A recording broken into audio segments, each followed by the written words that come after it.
মানুষের জীবন মানুষের জন্য সবচাইতে গুরুত্বপূর্ণ। কথা বলেন ঠিক কিনা? নাকি ধন সম্পদ বেশি গুরুত্বপূর্ণ, জায়গা জমি, আত্মীয় স্বজন, নাকি আমার কাছে আমার জীবন সবচাইতে গুরুত্বপূর্ণ? কথা বলেন ঠিক কিনা? এই জীবন যদি না থাকে, ধন সম্পদ, গাড়ি বাড়ি এগুলি আমার কোনো কাজে আসবে?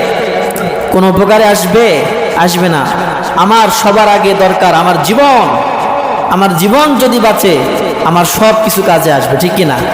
আমার প্রিয় ভাইয়েরা, প্রত্যেক প্রাণীর জীবন আছে।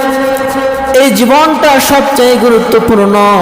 এই জীবনের নিরাপত্তা দিতে গিয়ে ইসলাম প্রথম কথা বলল, কোনো প্রাণীকে অন্যায়ভাবে হত্যা করা কারোর জন্য জায়েজ নাই। কথা বলেন ঠিক কিনা? যে বস্তুর প্রাণ আছে, এই বস্তুর প্রাণটা অন্য কারোর জন্য কেড়ে নেওয়া অন্যায়ভাবে জায়েজ নাই। অন্যায়ভাবে কারো প্রাণ নেওয়া ইসলাম সম্পূর্ণ হারাম ঘোষণা করলো। পড়েন সুবহানাল্লাহ।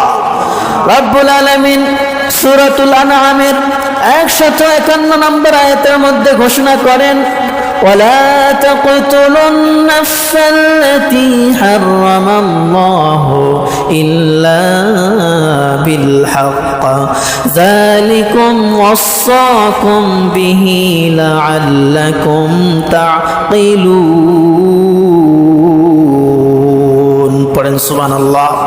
আল্লাহ বললেন, যে জিনিসের প্রাণ আছে এই প্রাণ অন্যায়ভাবে কেউ হত্যা করতে পারবে না। তোমরা কেউ কোনো প্রাণ অন্যায়ভাবে হত্যা করবে না। আমি আল্লাহ সম্পূর্ণ হারাম ঘোষণা করলাম। আমি আল্লাহ এই বিষয়টা তোমাদের জন্য ওসিয়ত করলাম ওই সকল ব্যক্তিদের জন্য যারা জ্ঞানবান। সুবহানাল্লাহ।